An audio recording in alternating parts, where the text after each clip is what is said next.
Starship vers la Lune. Pour beaucoup, cette idée semblait autrefois incertaine, car l'énorme module lunaire de SpaceX devait relever de nombreux défis. Mais que se passerait-il si SpaceX répondait à ces préoccupations en intégrant ses propres systèmes éprouvés, tels que ceux utilisés sur le vaisseau spatial Dragon? Ce n'est plus seulement une théorie, il pourrait très bien s'agir de la stratégie qui permettra à SpaceX de conserver son rôle dans Artemis 3 et d'atteindre la surface lunaire avant tous ses concurrents. Comment cette stratégie pourrait-elle concrètement se mettre en place? Quels avantages et inconvénients présenterait-elle? Et comment SpaceX devrait-il se préparer à suivre cette voie? La place de SpaceX et de Starship dans la mission Artemis 3 peut être décrite comme plus incertaine que jamais, surtout après la récente proposition de Sean Duffy qui a soulevé de sérieuses questions concernant le calendrier, l'état de préparation et le risque global de la mission.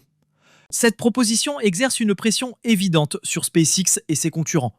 Blue Origin se démarquant comme l'alternative la plus solide pour présenter des solutions capables de convaincre la NASA qu'ils sont en mesure de respecter le calendrier exigeant d'un alunissage habité. En réponse à cette pression, SpaceX a publié des mises à jour régulières sur le système d'alunissage humain Starship. La plupart des informations portant sur l'avancement du développement et les améliorations apportées à la conception. Parallèlement à ces mises à jour, de nouvelles approches ont été proposées par les partisans et les analystes de SpaceX. Ces idées comprennent la simplification des profils de mission ou la création d'une variante plus courte du Starship, souvent appelée Stubby, qui réduirait la hauteur du véhicule et diminuerait les risques liés à l'ascension et aux opérations en surface. L'objectif de ces propositions est de réduire la nécessité de préparatifs complexes, tels que le ravitaillement à grande échelle, ou de minimiser les risques potentiels. Cependant, aucune de ces idées ne permet de relever tous les défis existants, ni d'accélérer suffisamment le développement pour garantir un atterrissage lunaire rapide. C'est là qu'un concept audacieux et non conventionnel entre en jeu. Il s'agit de la combinaison Starship et Dragon. Cela peut sembler inhabituel à première vue, mais la fiabilité de Dragon en fait une option intéressante. Dragon a répondu avec succès aux besoins de ravitaillement de la NASA pour la Station spatiale internationale. Il a transporté en toute sécurité des équipages et des cargaisons pendant des années, et il est même intervenu en cas d'urgence pour aider d'autres engins spatiaux. Son palmarès en fait l'un des véhicules les plus fiables de l'astronautique moderne, et cette fiabilité pourrait servir de base à un trajet plus rapide et mieux contrôlé vers la Lune. Le plan commencerait par la construction d'un ou deux dépôts orbitaux. Chaque dépôt nécessiterait environ 5 Starship tankers pour être rempli. Si SpaceX construit 2 dépôts, l'un resterait en orbite terrestre pour attendre l'arrivée du Starship HLS, tandis que le second se rendrait en orbite lunaire pour permettre le ravitaillement avant le voyage de retour. Si un seul dépôt est utilisé, celui-ci serait envoyé en orbite lunaire et le Starship HLS serait ravitaillé en orbite terrestre directement par les Starship tankers. Une fois les dépôts prêts, le Starship HLS serait lancé sans équipage et se ravitaillerait en carburant selon les besoins. Ensuite, l'équipage serait lancé depuis la Terre à bord d'un vaisseau spatial Crew Dragon. Comme Dragon n'a besoin d'atteindre que l'orbite terrestre basse, Falcon 9 serait suffisant pour cette mission. Si une orbite légèrement plus élevée était nécessaire, SpaceX pourrait simplement utiliser le propulseur Falcon 9, ce qui serait toujours plus efficace que d'utiliser un Falcon Heavy. Après avoir atteint l'orbite, Dragon rejoindrait Starship HLS et s'y arrimerait. Les astronautes seraient transférés dans Starship et le véhicule se dirigerait directement vers la Lune.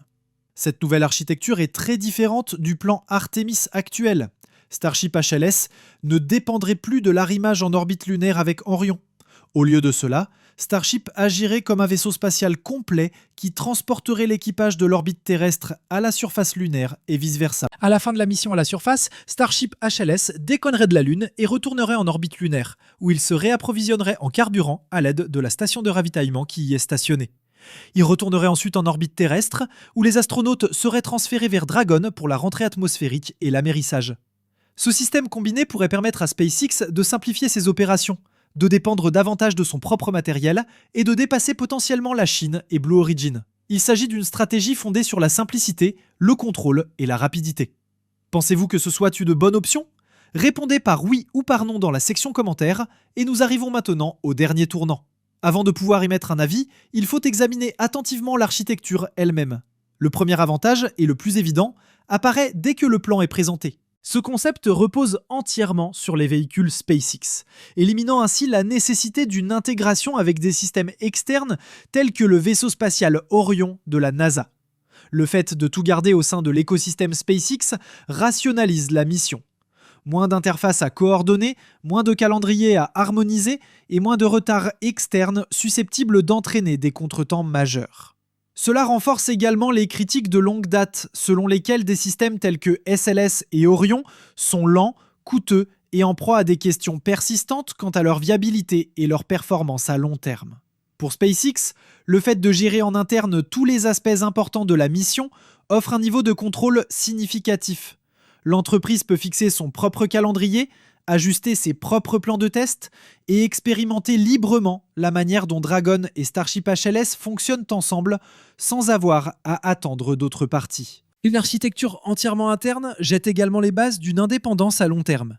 Une fois que SpaceX aura prouvé que la combinaison de Dragon et Starship HLS peut transporter des équipages vers la Lune et les ramener sur Terre, l'entreprise sera en mesure de mener à bien de futures missions sans dépendre des vaisseaux spatiaux de la NASA. Cela pourrait inclure des voyages plus fréquents, de nouveaux types de missions, voire les premières étapes de la préparation de la mission vers Mars. Un autre avantage concerne le rendement énergétique. Le nouveau plan offre à Starship HLS un profil de mission beaucoup plus direct. Au lieu de faire des allers-retours pour s'arrimer à Orion en orbite lunaire, Starship accueillerait simplement l'équipage en orbite terrestre et continuerait directement vers la Lune. Cela réduit les manœuvres nécessaires et permet d'économiser du carburant, ce qui diminue le nombre d'opérations de ravitaillement requises. Le ravitaillement étant l'une des parties les plus complexes et les plus longues de l'architecture, toute réduction dans ce domaine peut considérablement augmenter l'efficacité de la mission.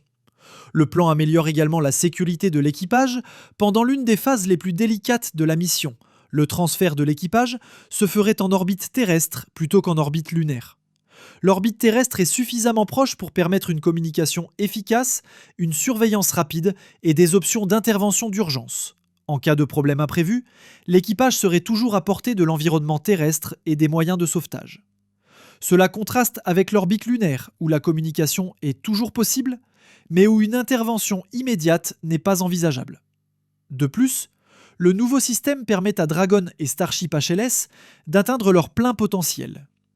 Dragon est l'un des véhicules d'équipage les plus performants au monde. Il offre une fiabilité exceptionnelle, un historique de vol éprouvé et un coût beaucoup plus raisonnable que celui d'Orion. Il ne nécessite pas de refonte ni de redéveloppement majeur pour s'adapter à cette architecture lunaire. Quelques modifications structurelles ou d'amarrage devraient suffire. Avec une flotte existante déjà en service, il devient un choix accessible et rentable pour une mission de cette envergure. Starship HLS bénéficie également de ce rôle élargi. Dans le plan actuel de la NASA, Starship HLS agit davantage comme une navette que comme un vaisseau spatial complet. Il accueille l'équipage uniquement en orbite lunaire, atterrit à la surface, retourne en orbite, puis ramène les astronautes à Orion avant d'être mis au rebut. Cette approche sous-utilise les capacités pour lesquelles le Starship HLS a été conçu. Dans la nouvelle conception de la mission, le Starship devient un vaisseau spatial complet, capable d'accueillir un équipage depuis l'orbite terrestre jusqu'à la Lune et retour. Cela lui donne un objectif plus significatif et sert également de préparation pour les futures missions qui nécessiteront que le Starship transporte des équipages sur des distances interplanétaires. Cependant, malgré ces avantages, plusieurs problèmes subsistent. Le premier concerne la sécurité de l'atterrissage. Le Starship HLS est extrêmement haut. La hauteur du véhicule reste l'une des préoccupations les plus fréquemment mentionnées par les détracteurs. Sans une refonte importante, le processus d'atterrissage pourrait présenter des risques en raison du centre de gravité élevé et des conditions de surface incertaines. SpaceX pourrait y répondre avec des jambes d'atterrissage plus solides ou des systèmes de navigation et de descente améliorés, mais ces solutions ne sont pas encore entièrement présentées. L'un des prochains défis majeurs consiste à concevoir et à construire le système de ravitaillement pour la mission lunaire. Le plan proposé prévoit l'envoi d'un dépôt en orbite lunaire, mais son transport représente un obstacle technique important. SpaceX aura besoin d'un système de propulsion fiable pour déplacer le dépôt en toute sécurité sur une distance aussi grande. Il existe deux possibilités principales. Développer un système de propulsion entièrement nouveau, éventuellement adapté à partir du deuxième étage de Falcon 9, ou intégrer des propulseurs directement sur le dépôt lui-même. Il est encourageant de constater que SpaceX a déjà présenté un prototype de module d'alimentation pour le dépôt, testant les systèmes de production et de distribution d'électricité destinés à ce type de dépôt. Malgré ces progrès, d'autres questions subsistent, notamment en ce qui concerne la protection à long terme du matériel du dépôt et du carburant stocké dans l'environnement hostile de l'espace lointain. La protection des systèmes et du propergol pendant des mois, voire des années, sera essentielle pour la réussite de la mission et la sécurité de l'équipage. Les préoccupations en matière de sécurité s'étendent également au ravitaillement en orbite lunaire. Avec un équipage à bord du Starship HLS, si quelque chose tourne mal pendant cette opération, les astronautes n'auront aucun moyen de s'échapper. Le ravitaillement en présence d'un équipage a fait l'objet de vifs débats dans le passé. Et la NASA pourrait être réticente à l'approuver, surtout si loin de la Terre. Compte tenu de tous ces facteurs, la question demeure. Est-il vraiment possible d'utiliser conjointement Dragon et Starship pour une mission lunaire habitée? Partagez votre opinion ci-dessous. Que cette architecture combinée soit finalement retenue ou non, une chose est sûre, SpaceX a encore beaucoup de travail à accomplir avant que Starship soit pleinement opérationnel.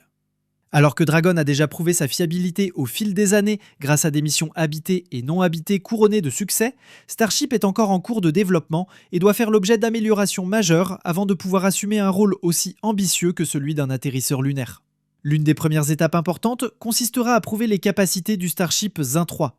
Cette version améliorée servira de base à la fois au Starship HLS et au Starship Tanker.